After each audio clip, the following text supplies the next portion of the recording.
Welcome to Movie to Beer, everybody. This is Dan bringing us in, and we have some awesome friends and co-hosts with us for this wonderful, interesting musical-driven documentary. Yeah, it's music driven. Music driven. We watched this really cool movie that came out in the late 90s, but it was filmed or started kind of in the 80s, but ended up being released in the 90s, right? Released in 1999. Yeah. All right. Nominated for Best Academy Award. Wait, in 2000. Who are we? I'm looking at over at Aaron. I'm like, know. Break in and talk for a minute. All right, dear listener, I'm Aaron. Thank you so much for joining. I'm your undertone singing expert. Not throat singing, undertone. That's a part of throat singing. Is it? There's an undertone and an overtone. Blake? I desperately want to make a joke about the upside and the downside from Spaceballs, but I won't. This is Blake. I'm your horse expert. Horses aren't camels. What? And Horses this is aren't Brian. I'm your documentary expert. Ooh, documentaries. It's good that somebody has that expertise. Well, Yeah. not So- me. I don't watch that many. So it was recommended that we watch this documentary about a blues singer called Genghis Blues. Well, that was the name of the movie, not the blues singer. Correct. So it chronicles the journey of the blind blues legend Paul Penna. Penna. Penna. There's no accent over the A, like Penna. Michael Pena. I thought it was Pina, like pina colada. I don't know. Do you like getting caught in the rain? He didn't. So Nice. this gentleman down in San Francisco discovered the ancient art of tuba and throat singing and participated in a national competition during the filming of this documentary. Yes. The documentary was him going to Tuva, which is north of Mongolia, Correct. northern Mongolia. Yeah. Part of The Russia. geographic center of Asia. Correct. In and the Tuva- Russian Republic. Correct. Tuva and throat singing. So they've been occupied by a bunch of different kinds of countries, but mainly Russia. So I think Russian dialect is the primary language there because you hear that a lot. It's kind of hard to tell because they bounce back and forth between the local native language, the Tuvan language, and then For those of us paying attention to the movie, they said there were 200,000 Tuvans and 100,000 Russians living in the area. at any point in time. And now this was Correct, Dan. 30 years ago, so who knows? But yeah. As of 1999, you're correct. So this film was done by some a young set of brothers who I don't know if this was their first thing they've ever tried tackling, but I think it was because it was very just. They even said at the beginning of the movie, "We don't know what we're doing. We're just taking equipment. We don't even know what to take. We're just going to start filming, and hopefully it'll Love turn it. out." Which is great because it's very raw. It's not well defined. You can tell it's just the journey that he's going on. Truth and in that's really film. nice.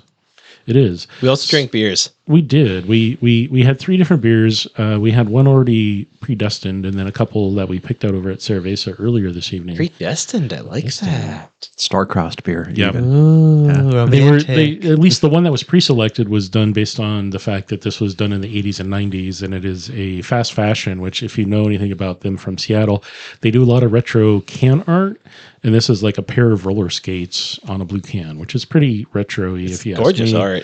And then we also did the second one was from Kings and Daughters, which had a piano on the cover, which was really awesome. Another Pilsner or lager, I should say.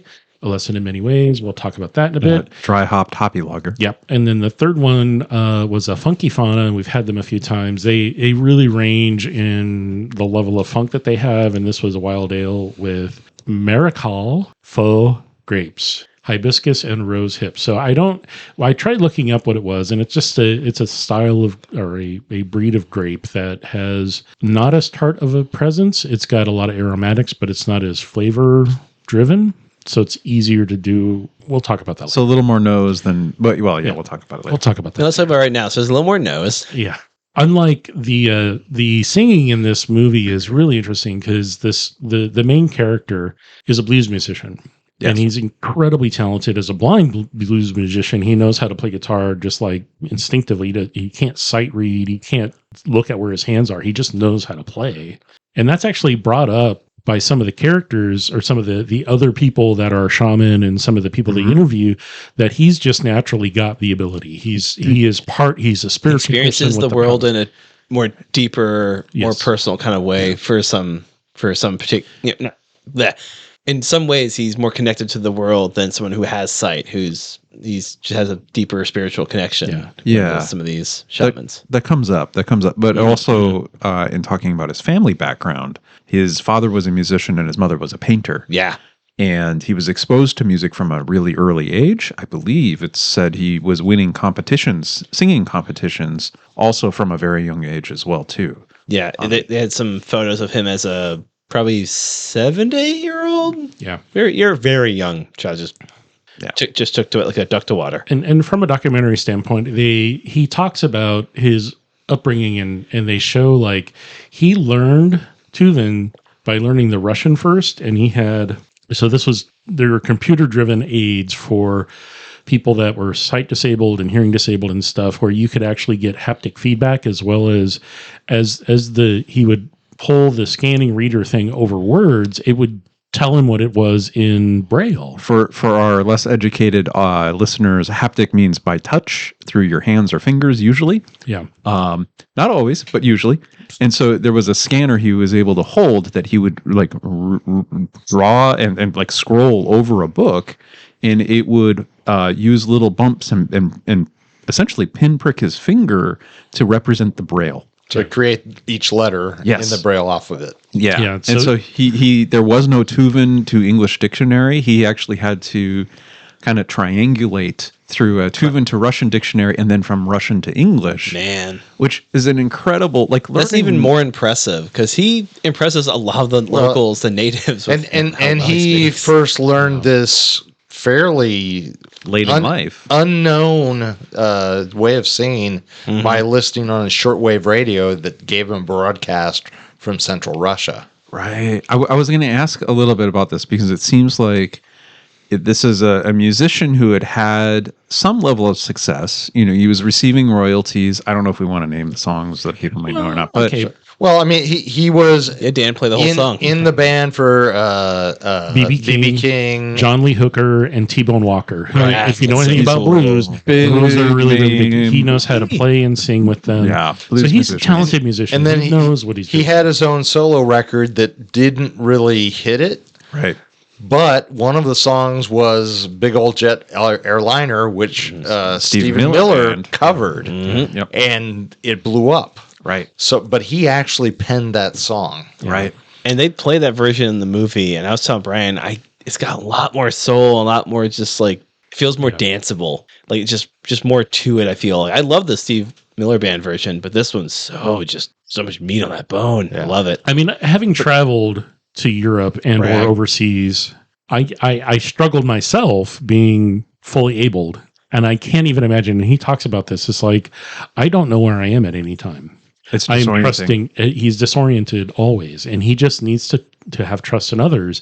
And I think the film does a really good job of showing and demonstrating. Everyone really trying to focus and make sure that he's always in contact and knows where he is. But there are times like they're out in the middle of nowhere, literally in a field. Let's lay out the plot for our listeners who haven't seen this. Okay, that's a good idea. So this blues musician has taught himself a native folk singing tradition.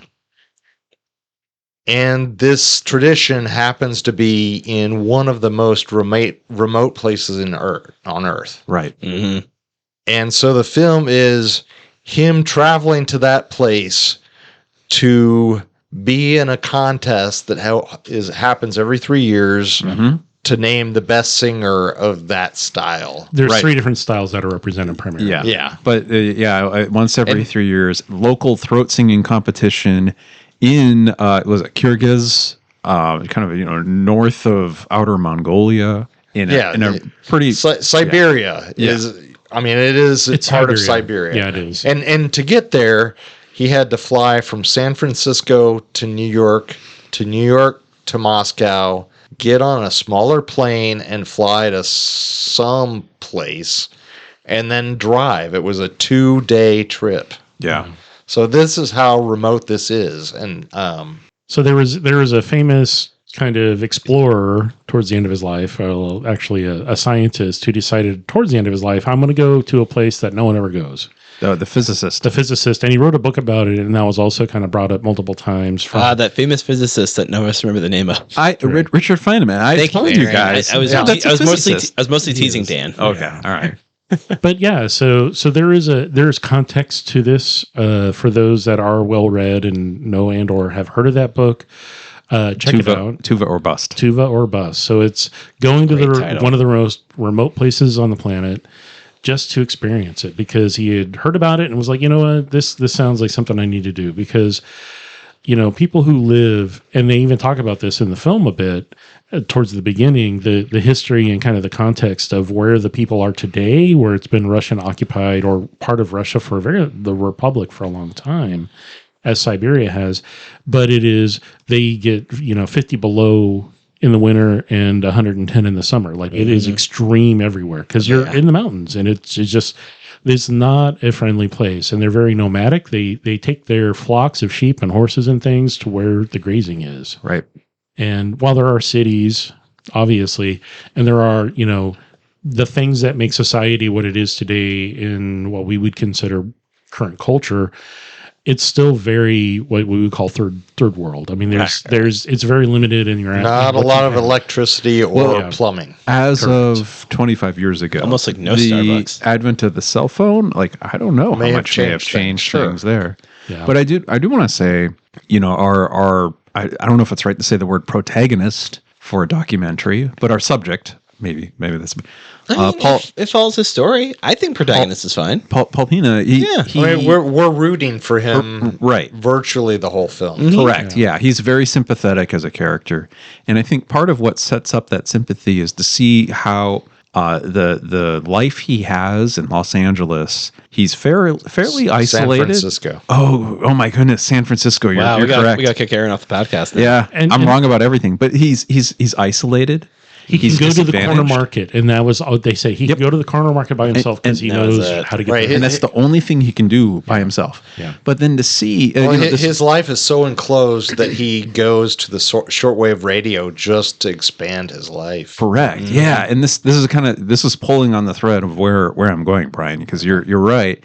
He has this really small world where he lives in San Francisco. He's disadvantaged in a lot of different ways. And he faces a certain set of challenges in his life. There was a story about somebody stealing $400 out of his hand as he was giving directions to somebody in San Francisco. And he opens his world. He identifies this throat singing technique and tries to research it. And you think the pre-internet era of who are the people that do this musical tradition, and try and learn more about the artists, the musicians, and the style of this music. And he goes.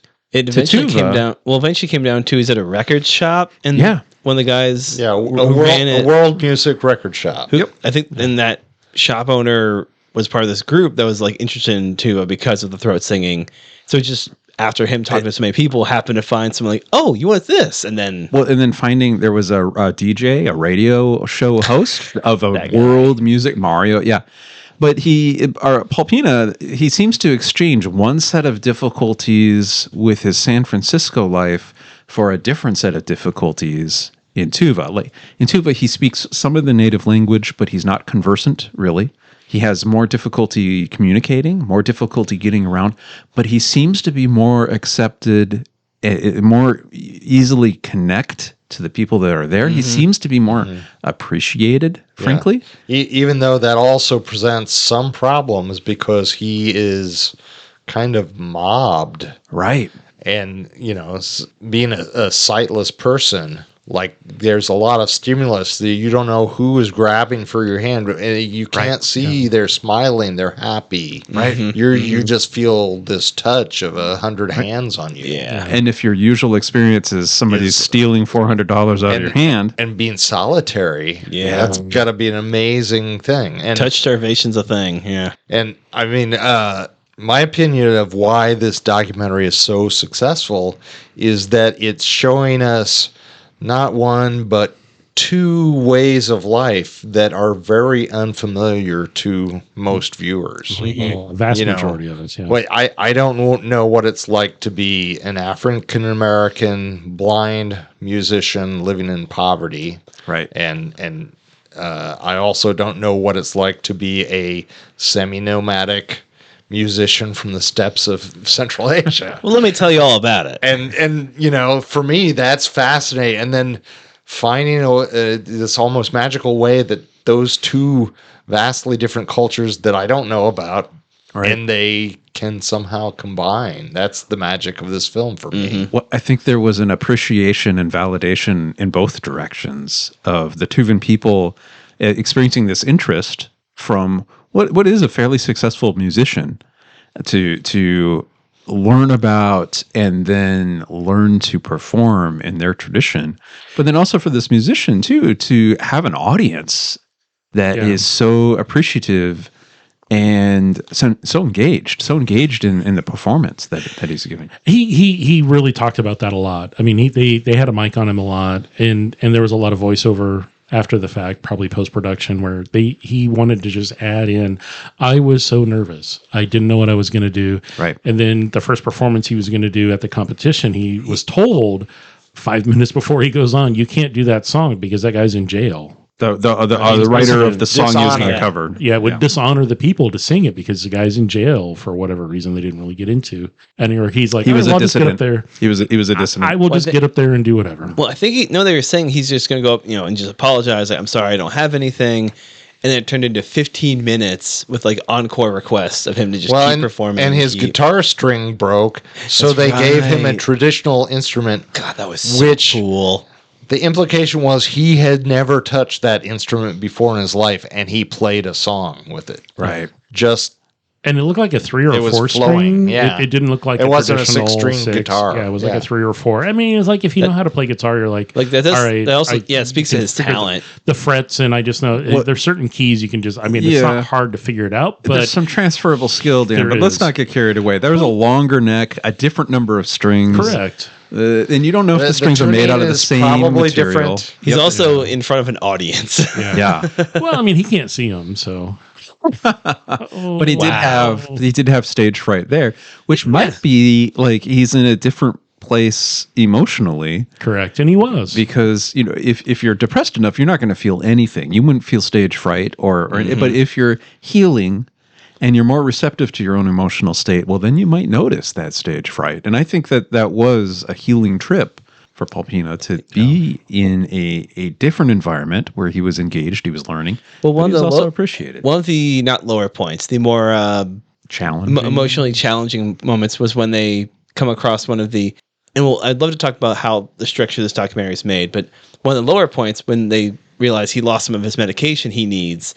And he's saying, I want to stay another week. I don't want to go home in 2 days. Well, he was saying, I would give anything to stay another week, but I can't. Yeah. I can't. And that's a hard thing. If for those of us that are on medications you have to take, and if you don't, then you don't know what's going to happen. It affects you differently based on your situation and where you are. And again, he's in the elbow of the world. I'm like, there's nothing there. There's not a lot of civilization, but there is some, and they were able to help him out with that, which is great. And the anxiety he had about the situation was palpable. You could feel it. Yeah. And his, I think, relief at being able to stick with his original travel itinerary because they got a medical event sorted out. They got the medication situation sorted out.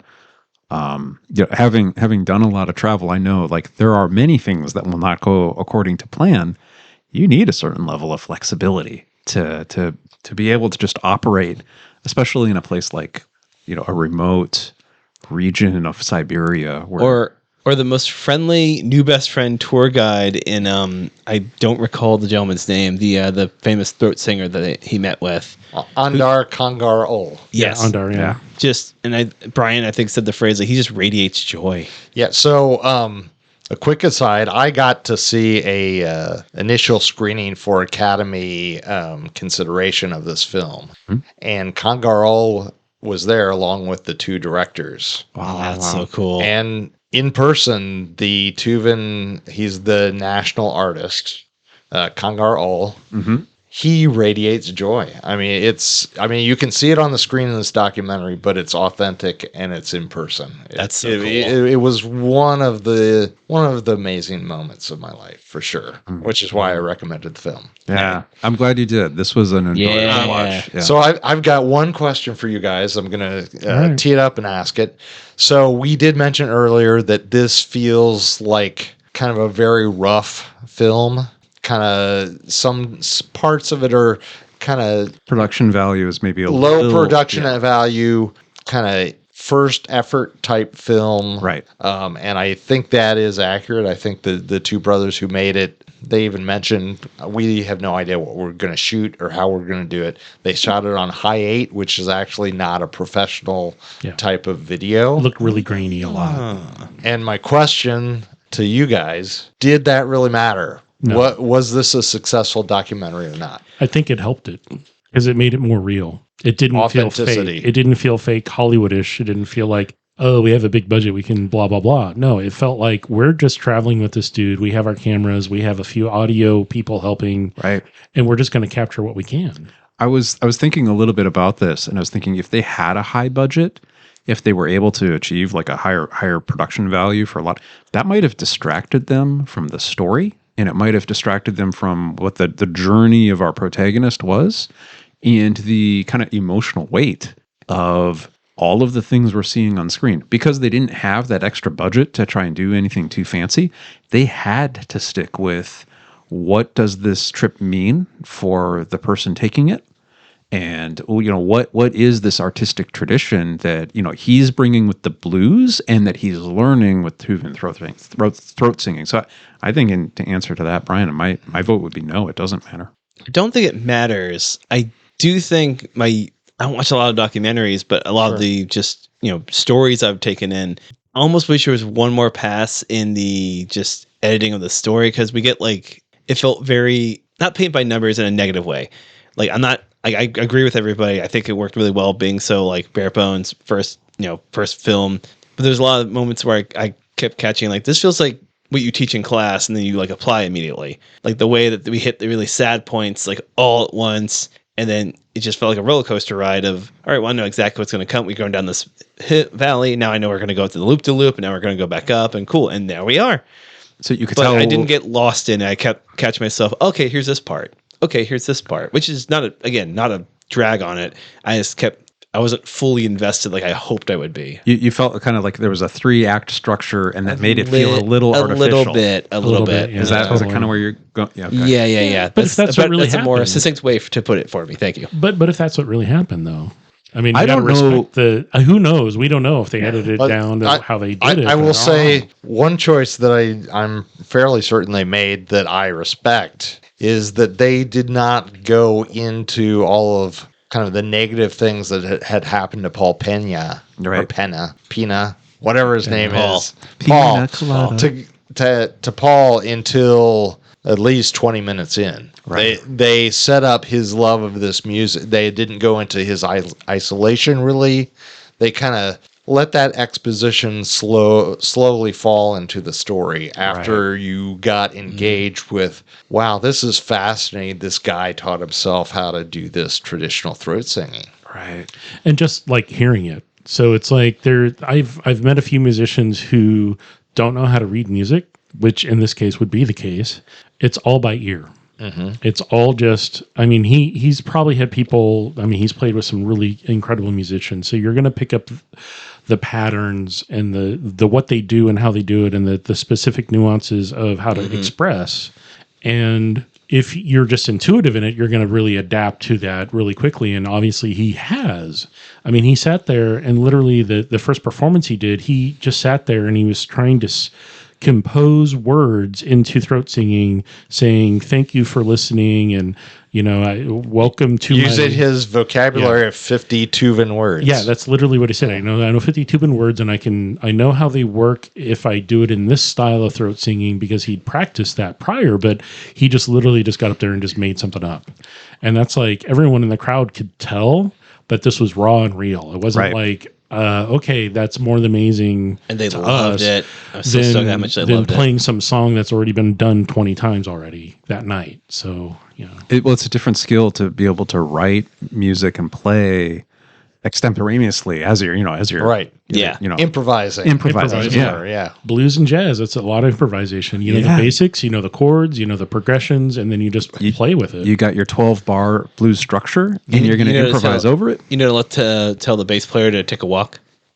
So, cuts to do do do do do do do do do do. Up and down the scales, baby. It's easy. So throat singing. Has anyone here not heard throat singing before? I'm familiar. There's the Mongolian metal band Who that had Who? HU, and they took over the internet a couple years ago with a song about Genghis Khan, and it was really cool to hear this mix of metal, or what was kind of a Western sounding metal, and then this traditional Central Asian singing style. I think it kind of blew everybody away when, and I'm sure some of our listeners might remember it now that I'm mentioning this. They had a few songs. In the past 20 years, I've heard more and more of it reach film scores kind of for supernatural, to indicate supernatural or ghostly or mysterious moments. It matches up to didgeridoo too. Yeah, in a it's very similar vibe. to the didgeridoo sound, And they took which one with also them. appears. In Yeah, the they, film. they took one with them, and they took some what they call nose flutes, which are kind of like you just breathe and it makes a different octaves based on how hard you blow. That's cool. And I was like the didgeridoo thing. I'm like, that's awesome because that is so similar in tonal range, Yeah. but not how you execute. Right. It's blowing into this giant wooden tube, and you have to just form it right. It's just like anyone who's played an instrument and you're playing a brass instrument and or reed You instrument. have to form your embouchure the correct way. As a Correct. trumpet player, let me just tell you, you have to form your embouchure to produce fast air between your lips. So I assume for this, since a wider mouth, more air, essentially. Well, there has been a trend, I think, though, with like didgeridoo or other, what we might say, like Aboriginal, First Nation, Native Indigenous. Indigenous. Thank you, Brian. I was trying to find the right word. Indigenous musical traditions. I mean, Jamiroquai put it on all 3 of his albums. I thought it was a band. No, Jamiroquai was like a London dude. He's Single person? He's a guy, but he has a band behind him, Oh, okay. Yeah. and he They're on the uses Godzilla didgeridoos. soundtrack. Yeah, he puts I'm didgeridoos. the in all Godzilla of his- expert. Welcome to Didgeridoo and a beer. We're like Well, actually, no. we're like Didgeridoo. don't. Here we go. Welcome to Yeah. 2003, everybody. Hey, the dad joke of the day was, what did the broken can opener? What do you call a broken can opener? A can unopener. Can don't. I mean, I feel like can't opener is better, but anyway. Oh, yeah. Blake, I that's think I can't was opener. introduced to throat singing through various, probably like comedy, like it's probably some like road travel comedy where that's like a thing, and it's done as like a one-off, like, oh, that's kind of crazy, ah, ha, ha, and then they keep going. Like I remember there's no punching down, but I'm sure now that I heard Brian mention it's been the more suspenseful horror themed soundtracks, I'll probably start noticing it now. Yeah, listen for it, people. It's out there. If you don't know what we're Said I was talking going about, to. if you know what we're talking about, look up either the trailer for this or just throat singing. It's out there. It's pretty common in Who, like HU. That band it blew up. Is a it while HU ago. with an umlaut? I'm not being silly. No, I'm no actually- just HU. No Okay. umlaut, just HU. And it is amazing seeing a human face produce these sounds. Yeah. Yes. And there was a really interesting scene, which we all were like, why is he touching his face? No. So the protagonist was like, somebody was doing it and he wanted to see the facial positioning of the jaw and the lips and stuff so he could figure out, hey, is that something I can do? How do I make that sound? Yeah. Oh, I apologize, everybody. The Who, HU, is a Mongolian folk metal band formed in 2016 in Ulaanbaatar. Mongolia is not exactly the same It's cultural but and geographic, but it's neighboring. and- Neighboring. It's Yeah. adjacent. Good live fact checking. Yes. So there you go. I like that they drank that what was that stuff out of a gas can? It was so they had a plastic. It looked like a a gas water can. can. It was a 5-gallon water. gallon. It was a gas can. It was a gas can. It was a gas can. And they had fermented milk that they turned into vodka. That's right. And you're gonna do what you're gonna do with it. And it's like they're literally drinking a bowl of this, and I'm like, that's going to make you blind. Oh wait, the character's all right. So This is a horrible joke. They drank but that. Yeah. I didn't really see them drink any beer though. If we're ready to, No. or if we're ready to transition, I have a flawless transition. There's vodka. But I'm happy to wait. They go back to that vodka multiple times, at least 3 different times. I was going to say almost every culture seems to have a moonshine What's type moonshine are? tradition. You know, I was thinking of I think it's like cachaça from Brazil. Yeah. I remember in Malaysia, there's a different one that's made from like sugar cane or maybe it's rice. Ooh. And it's like almost every culture. Almost every culture has got God's hooch. You're going to ferment a hooch. right. We got past the day somehow, right? Right. May the hooch be with you. Don't drink too much. You go blind there, darling. Yeah, you do. But this was made from fermented horse milk, yak milk, Probably, yeah. Well, I horse milk. We don't. It didn't say. It just said cow milk, I think. And cow, the term It just cow said means- fermented milk. It just said fermented milk. It said okay. fermented It milk. could be Right. human milk. It could be. We don't know. They have a lot of goats. They could have bought from Dairy Gold and just left it out. It You could know, be horse. There Yeah. was a very special goat. Right. Butchering sacrifice. scene. Well, I was gonna say ceremony. it was putting a goat on the spit. It was a goat roasting ceremony where that included the slaughter and butchering of it. Not just making fun of. Not that kind of roast. Sorry. Oh, I see. It took me a second too. I was like, "What? What?" Took me a minute. We're roasting it. No, they But did it show. looked delicious. They did do a few cutaways because you're just like, I really don't want to watch you like Man, cut this goat open. It wasn't as awful as some of the newer horror movies that have come out. I would eat some Tuvu blood sausage. Yeah, give it a try. because it is just the intestines and the blood Yeah, that's goat been meat. It's gonna- steamed and boiled. it's gonna and be you're just cooked. like Yeah. that's actually pretty common in I'll Europe clink one with you, Aaron. and all over Russia. It's not that uncommon. It's just uncommon here in Well, America. and Paul was real happy to have that goat too. It looked like it was delicious, and he was enjoying he, it. was really good. They helped him cut a piece and then give an offering to the fire and then celebrate. They gave him, as mentioned, there's some fatty parts that are not as used parts They're of the good goat. stuff. Tender muscles. The tender muscles. So they're going to taste more and they're going to have more fat in them. And that's actually what gives it more flavor. All right, let's wrap up so I can go get some goat. I know, right? Okay, so yeah, beer and shawarma. beer and a goat. All right. Goat at my beer can. Dang it. Movie and a goat. Wow. We're When's not that staring, bleeding? and we're not staring at him either. I wouldn't recommend that movie. It's fine. I don't think it's required viewing. All right. So now's the time on the podcast that we're going to switch over and talk about what we sipped.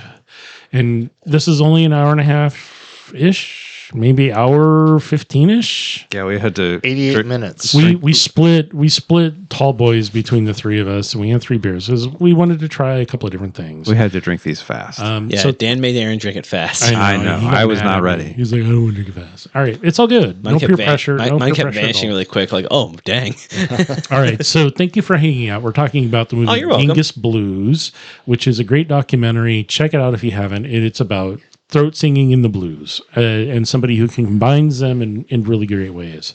Having watched the trailer prior to seeking out beers, we came up with 3 different ones. One that I'd already had in the beer fridge, and then 2 that we recently purchased earlier this evening. Where did we get over them, at Dan? Cerveza, over Yeah. on North Killingsworth. Check them out. One of our favorite spots to go get food and hang out. And, they've been around a long time. Support them. If you feel like some pinball, pop in the back to the Bad Habit Room. Bad Habit Room's got pinball. At Jaws, it's so good. I mean, they're curds. I mean, we had the Pinball in the cheese movie. curds, and they were just blowing up. I mean, they were so good tonight. Wow. They really nailed it. Super yum. First beer that we had was from fast fashion called Fast Casual West Coast Pilsner. It's a 5.6%, which is kind of high for a Pilsner. Super hopped with Citra and Freestyle Nelson. So I want to say Freestyle meaning just like it's Nelson Sauvin. So Citra being a very West Coast style, Nelson being a Australian or New Zealand style hop that's going to give you a little bit more floral touch. Which is good. I mean, because it actually was an interesting beer. It tasted really hop forward. Dan, I have a question. You've been saying fast fashion for a long Yes. time, but why does it say fast casual on That's the name of the beer. Oh, okay. Fast casual. So it's a blue can. It doesn't. It says fast fashion in really, really small print somewhere on the can. You Does have to it? just find it. Does It it? does. I see West Coast Pilsner hopped with Citra and Freestyle Nelson. Oh no, the Earth is flat. I know. So the logo doesn't look like 2 Fs. But okay. Fast fashion. It does say it down there. Seattle, Washington. Okay. Yeah. I'll be damned. So this is just north. Oh, easy, Yes, you Aaron. will be. Children listen to This is just north of the Seattle Center. I've been there. I went in person when I was up in Seattle probably almost a year ago. Right. Getting there. I go up there periodically, and I try to hit all the breweries, and this was one that I really wanted to go to. I've been impressed by everything we can get down here in Portland. The stuff they had available there on draft was a little bit different because they're not distributing everything they have on draft. So check them out if you can in the local Portland metro area. It was really decent beer. You can find them. I think I got these at either Bridgetown Beer House or over John's Marketplace over in Southeast. I think that's probably where I got them because I bought a whole bunch of one-offs and double cans. Well, does fast fashion do a bunch of one-offs? I'm kind of wondering about like the name. I don't know what their core beers are because everything I see down here is different every time. That would be fast fashion kind of as applied to whatever the the beer. That is brewing. thematically appropriate, yeah. And I was wondering if that's kind of what they're going for, if that's the differentiator. Always something new and different. Yeah. And it's a cool spot. They have like a couple projectors in their area. It's super kind of artsy, fartsy. It's a cool place. Check them out if you're ever up in Seattle. But yeah, find their beer cans here in Portland. Check them. All the stuff they do is pretty solid. I haven't had anything that's been heat or light struck or off flavored. It's all been pretty consistent. So, and I'm happy that they're experimenting with the very accoutrement style of the day, the West Coast Pilsner, which is going to be more hoppy, more citrus, a little bit of pine and resin, as we know with the Citra hop. So yeah, What does it mean to super hop? I'm guessing that means they just used more than you would usually. They just like double dry hopped or triple dry hopped, or just where you're adding more or doubling up the recipe, what the recipe normally calls for, just to give you that extra punch of whatever it is. This was very hoppy. Yeah, it was a very hoppy beer. Alternatively, it could be hops that came from Krypton as the planet exploded. Correct. Does the Awkward beer Silence. fly? Like, is it I wearing mean, a cape? before you put it in the water, probably. Is it a bird? Is it a No. plane? No. Is it a super hopped beer? Dun, It dun, is. dun, dun, dun, dun, dun. All right. That's Spaceballs. So, Brian, you've been quiet. Any thoughts on this one? Yeah, Is it too hoppy for you? No, it was fine. It was not okay? offensively hoppy. All right. That's good to hear. And it wasn't too piney either, which is what I fear from a West Coast. So- That's a yeah. reasonable fear. I like to the Also a Citra. Superman. I think adds sometimes some of that more fruit hop profile. I don't know if the pine or resinous qualities come from Citra as well, or maybe a little bit, not as much. Okay. So the Nelson's going to give it more floral, and I think balancing a little bit of that floral note against, or that softer, rounder note against the Citra, which is a very, very sharp note, helped it be not as offensive as some of the West Coast Pilsners we have had recently in the Portland area, which is the new hot style. And it's just, let's just dump as many hops as we can without making it vegetal. And it's like, that's just offensive and dumb. Why would you do that? It's bitter beer face just to have it. I appreciate those brewers out there that are making styles that aren't quite so hop forward. I mean, after all of the like extra IPAs, West Coast IPAs, hazy IPAs, there are lots of different varieties that could be at times very, very hoppy. I'm glad when there's other choices of like, just give me a red ale. Yeah, just give me something basic. It's hard. It's hard to make basic anymore because people don't want that. They want the weird stuff. I'm right here. I love basic. I know, me too. I get Rainier and pub beer any chance I get. There's a future beer we're going to talk about later in about maybe 10 minutes that I really liked. And I don't feel like it's basic, but it's not hoppy. Yeah. Well, this That's one, true. I like this one. It didn't really stand out to me. It was very subtle and backgroundy, which is good for the movie because we just pay attention to the movie. I realized into our second beer, what does go with a documentary? I don't know. All I know is I drank watch a lot. the half a glass that I had. I drank it really fast. Yeah, I 'cause think was Dan and like, I were racing each other without meaning to. I kept finishing mine really quick. It's quaffable then. It was very quaffable. So check them out if you can find them. Again, blue can. It's got some sneaker roller skates that are they Adidas?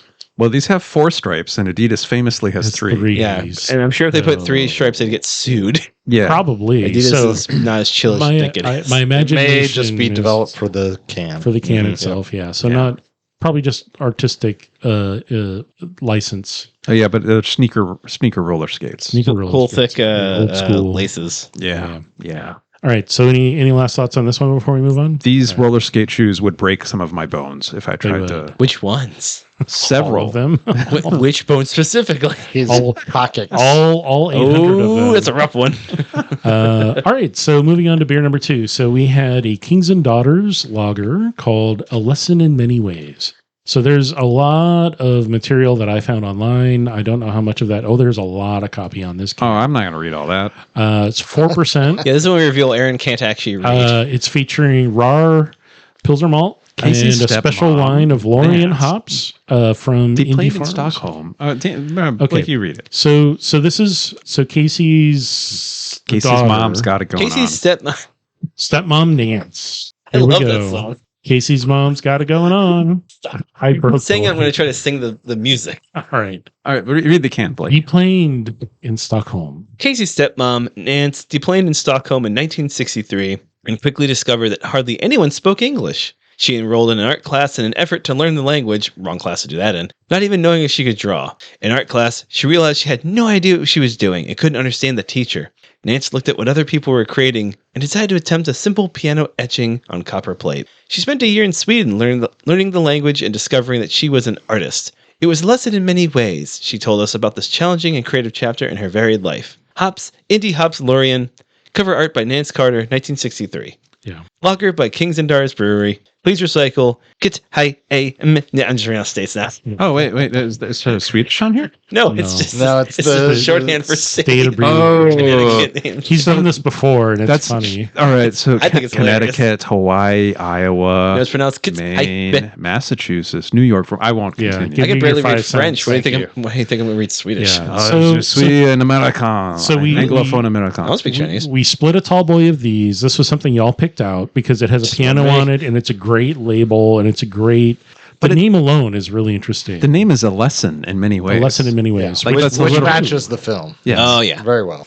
I really enjoyed this. A little bit different, less hoppy, less alcohol forward. The other one was 5.6. This is 4%. So a lot lighter in a Yeah. lager. I want to say, I don't know if there was rice in it, but they definitely did a very light malt approach. A little more delicate and subtle Yeah. altogether. Delicate's a really good word for it. This is a. I feel bad that I don't remember anything about this one because the first one was the first beer, and the third one Is the third beer. Is the third one you beer. most remember. Way to go, math man.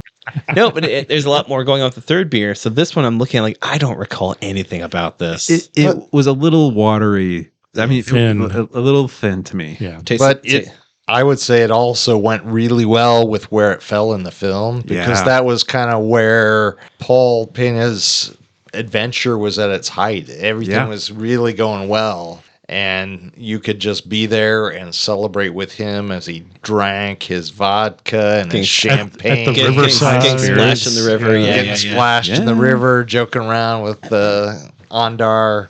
Right. So I thought it matched that part of the film really well because it didn't distract in any way. And it was just an enjoyable beer to drink. Yeah. That's a very good point. I would agree. I want to say that, this brewery really tries to focus on the ingredients and the flavors that they can present, and they don't typically try to push heavy, deep flavors. We've had a number of their lagers and ales on the podcast previously, and they've always done an amazing job. And I salute them for having the ability to create something and can it, and then have it still be as delicate as it is. Because as we know, stuff sits in cans and it's at room temp and it can go bad quickly. So I'm glad that what we got didn't have any off flavors. It was really just thin and clean, a little dry on the back from what I remember. I think if we were to do this like in a tasting order, like separate from watching a movie, this lager would, I think, be best first because it's so much more, it's delicate. The flavors are a little more subtle. And then, we could have the Pilsner second and then our third beer third, but like having it after the hop festival that was the first beer, like it just Got a little lost. it got a little bit. It took Sure. a while to kind of reacclimate your palate and get used to that more sensitive profile. Did Yeah, either what do you call a them- convention center full of kangaroos? A hop fest. Hop Fest. I was gonna say What? no. It's a Joey Palooza. Joey Palooza. Oh, That's good even too. one up. Bump it up, baby. Yeah. So, Wherein is our group dad? Yeah, I know. So let's let's have a question about these first two beers, one being a Pilsner quote unquote lager and the other just being a lager. Again, we have had this conversation multiple times about why would you just call it a lager versus a Pilsner or a Helles or whatever, or Helles style. Hey, Dan, why would you just call it a lager instead of a Pilsner? I am asking the question at this moment. Did they change as they warmed up? Because we only did half glasses and it's going to warm up really quick. I drank mine way too fast to know. All right. I'm not doing a bit. I really just drank them too fast. Did you guys notice anything, or is it just is what it was? Didn't notice anything. I didn't notice, but I mean, generally, don't aromatics open up a little bit as it warms up? For lagers, it's going to off gas and off flavor really fast, more so. So it's going to get thinner, drier, and just, so it loses. It's going to lose more as it warms. That's why I was asking. I'm like, it's going to become more like watery. It runs out of punch. It does. I was thinking, because not everything works that way. If it's cold, it can be usually a little more closed. It'll be tight. And then as it warms up, it kind of will it'll off gas a lot faster. There'll be more floral. I off gas a lot faster after barbecue. You guys are middle schoolers. Okay, well, there was a scene in the film that happened while we were drinking the beer where it was like there was a comment from one of us that said, "Hey, it's a good thing they're by that river and cleaning up because they probably stink pretty bad being in that truck that they were driving across country for hours." And it's either me or Dan. No, it was Aaron. It wasn't Aaron. It was not me. It was Blake. Blake was like, "No, I yes-anded the thing. Someone else started it." Brian admits to it. Brian raises his hand. They're like, they probably got pretty funky sitting in that truck for 2 days. Yeah, they didn't have soap in the 90s. Well, those roads were terrible. Imagine if you're there blind. There were no showers in any of those huts. That's right. Yeah, I mean, no wonder why was it? What was his name? Ongar. No wonder why Ongar's throwing water at this traveler. Like, clean off, you stink. More than me. Yeah. It was also a ceremonial cleansing of the spirit. Yeah, he had some of the vodka that he did the directional flicking. Blessing. Yeah, that was after the washing, so that once nobody smelled bad, they could actually drink again. Yeah. Well, vodka doesn't have a flavor or an aromatic unless they added it. Well, if it's covered by BO, it doesn't. Hey, Dan, this isn't vodka in a movie. It's beer in a movie. All right, so any other this thoughts is beer on the and a vodka. Oh, God. Right. Brian's cool. You guys are cool with I check it out. I would say it was a good beer. It was a good beer. It matched up with the movie, but maybe not the part of the movie that we should have watched. A lesson in many ways. If you are enjoying it, I think on a hot day or maybe after a hike, it'll be especially delicious. Yeah. I abstain. I don't remember anything about it. It's all good. All right, beer number 3. It's been the oft-teased third beer. Beer number 3. Somewhere in between. Aaron's favorite. And this is a wild ale. So, Aaron, you should read the copy on the can because you're the one that pushed for it. And it's light text on a dark background, so you probably can. Yeah, so it's a 4.2%. So it has Marechal,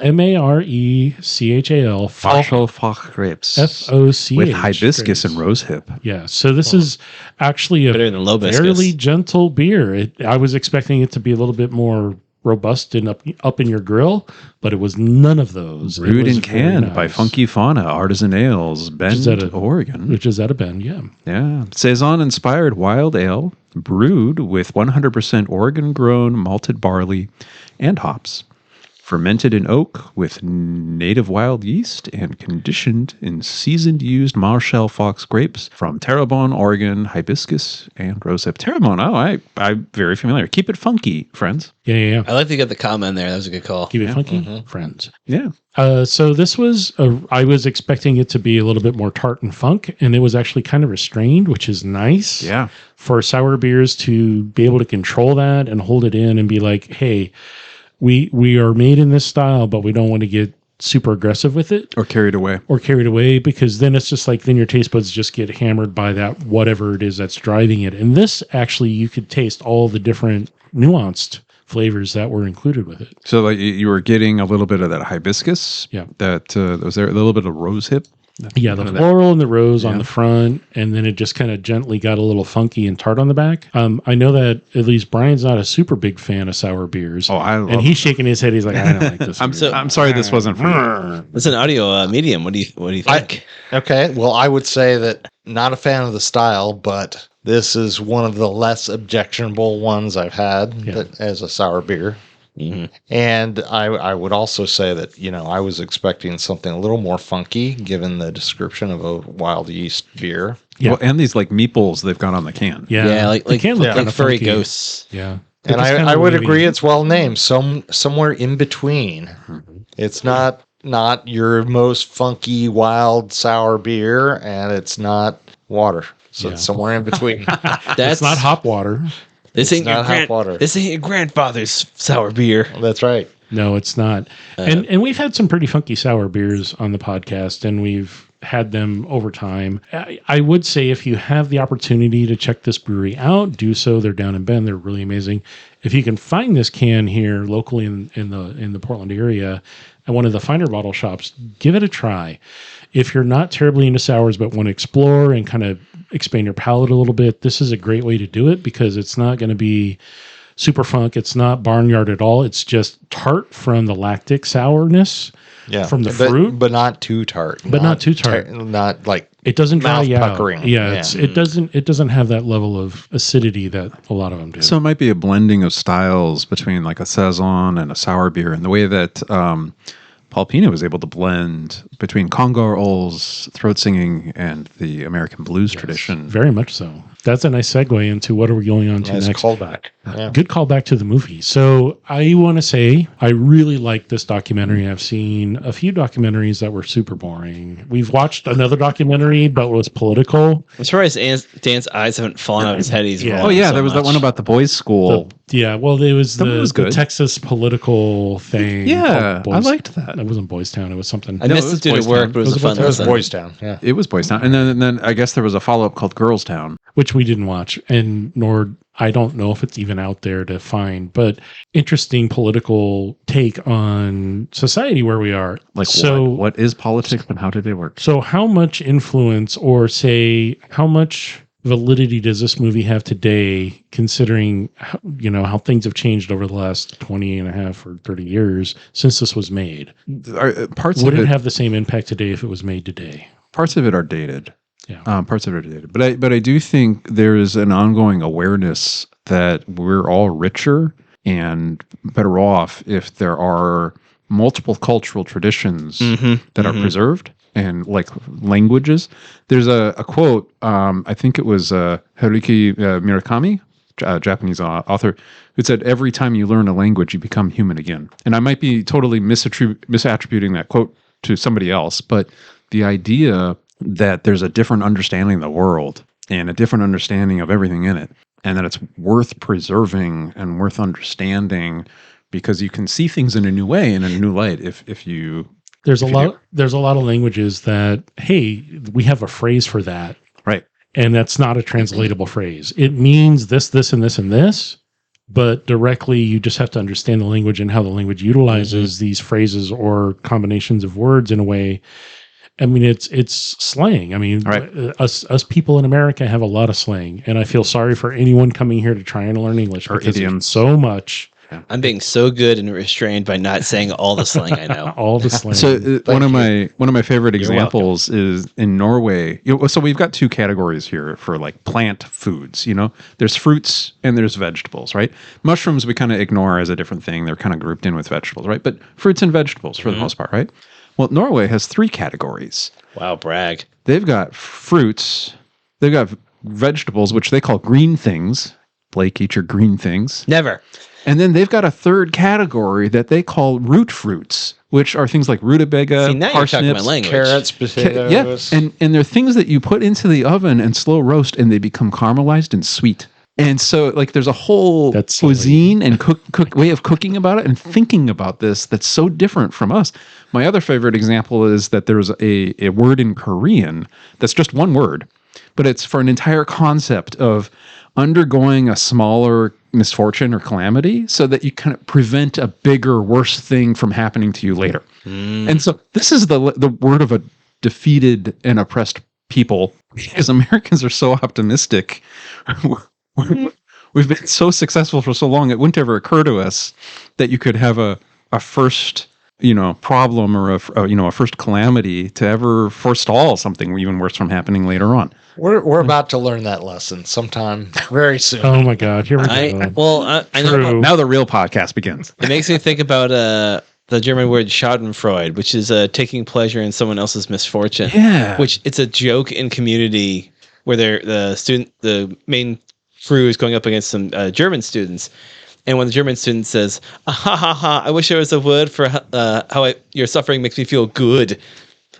Like it's a fun like, oh, why is he not Schadenfreude? But we have to say, oh ha ha, I'm glad your suffering is making me feel better. Right. Like we have to use this whole phrase just to say Schadenfreude. Like I'm taking pleasure in your misfortune. Mhm. Yeah, because you suck.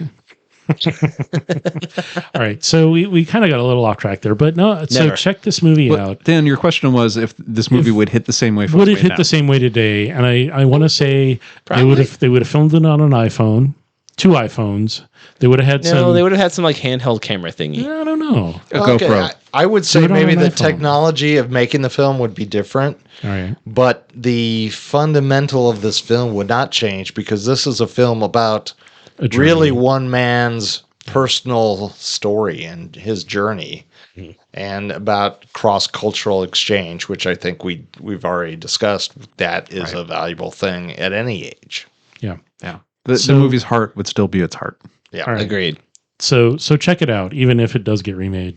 it's not going to get remade. Ooh, let's remake another documentary. Can you remake a documentary with someone else? We're gonna Would it be try. the same thing? No. No, Listeners, here's my Venmo information. Send me money to do this. you can't cross the We same could river Kickstarter twice. That. We could Kickstarter that. We could try.